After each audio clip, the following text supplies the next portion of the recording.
Hey everybody, I'm Lindsay Adler and I'm a portrait and fashion photographer based in New York City. Even when using just one speedlight, you can make massive changes to the use of modifier and angle of light that will change the mood of your portrait.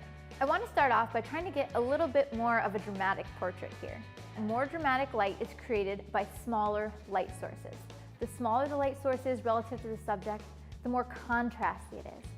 So what I'm going to do in this case is grab my FlashBender 2 Small. Let's take a look at what that looks like from this angle. The light is pretty flat straight onto camera, so there aren't a lot of shadows. The key to drama is shadows. So that's going to be my next step, is to try to create more depth. So what I'm going to do for that is I'm going to move this light off axis, off center, to create more shadows on her face. And I'm also going to modify the FlashBender 2, bend it down just to cut off a little bit of that bounce from the ceiling. Also raise the light up just a little bit, because what that will do is it'll cast the shadows down further from her nose and it will carve out her cheekbones even more.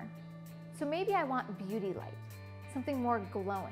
One of the things I can do to get softer light would be to select a larger light modifier. Because remember, the larger the light source is relative to your subject, the softer it's going to be. Let's switch now to the FlashBender 2 Large, and I'm going to do whatever I can to give myself a totally different look, something much softer, something that's going to be more of a beauty look for this portrait. All I need to do is add a reflector, because that silver surface is going to gather up that light from the FlashBender, it's going to bounce it back and fill in those shadows, and this is going to give me something called clamshell lighting. Clamshell lighting is very traditional in beauty lighting. It creates beautiful catch lights in the eyes. It's very, very flattering, and it's going to be great for photographing this subject. When I'm using a FlashBender in particular, I like to play with the angle of the speedlight, because it's going to make a really big difference to the end look of the image. For example, if the FlashBender and speedlight are straight up and down, what's happening is the light is being kicked forward straight at your subject and maybe a little bit up towards the ceiling, but not much light is headed downward. And I need some of that light to be headed downward so that it catches in that reflector.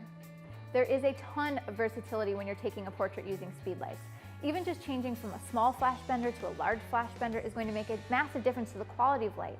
Add into that, changing the angle, the height, adding reflectors, you can go from something that's very dramatic to something that's very glowing and beautiful. It just depends on what look you're going for.